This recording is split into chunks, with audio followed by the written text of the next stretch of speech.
We've all heard the staggering numbers. In the worst earthquake and tsunami in Japan's history, nearly 15,000 have died.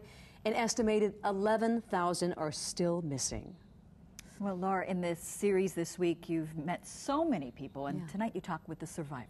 Yeah, and a team of people who are trying to help them. As we know, Paula, for the people who have survived, so many have lost their family, their homes, their friends.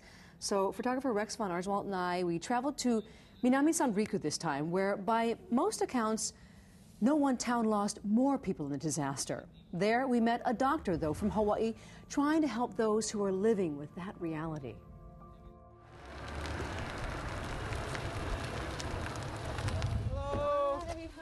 Fine.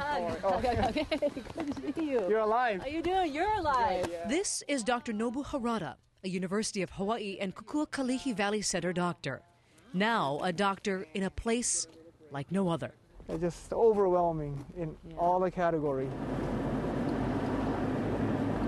You go downhill and your view opens up and it's like nothing. The scary part is you get used to it. Now I don't even pay attention to the smashed car, flipping upside down. It's like, oh yeah, I see this every single day. No hospitals, no signs, no homes, except for the ones high on hills. Even nearby towns, the ones he thought could help. How did Ishinomaki look like? It was bad. We usually send out a really sick patient to Ishinomaki, but they said, no way. So basically, we kind of got isolated. This is Minami-san Riku. Right now, we're standing on the grounds of what used to be a middle school. Rescue teams in the area say they're expecting at least 40% of the population to leave for good. I'm not sure what we can do because I think the whole community is going to disappear. And this is Minami-san Riku as the tsunami wave rolled in. The water swallowing the entire valley, a wave by some estimates reaching more than 52 feet high. People who escaped to higher ground had no choice but to wait and watch in horror.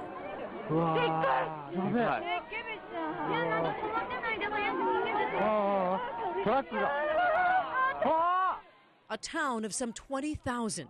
It's estimated half have died. That is the hospital that got crushed. Harada, a primary care doctor, is here for a different role. He's part of a small team of specialists based out of Kumamoto, visiting shelters, evacuation camps, and focusing on helping the survivors psychologically. I would imagine sometimes you just don't know what to say. Yeah, exactly. Yeah. There's a lot of time there's a silence because we are here for psychiatric care, but that's just a tiny one aspect of what they need. How are they doing? いかがですか? 大丈夫? They're okay. However, the trouble is their school. A lot of people lost their family, lost their job, lost their home, everything basically. It's just so overwhelming. He says everyone here is suffering from PTSD.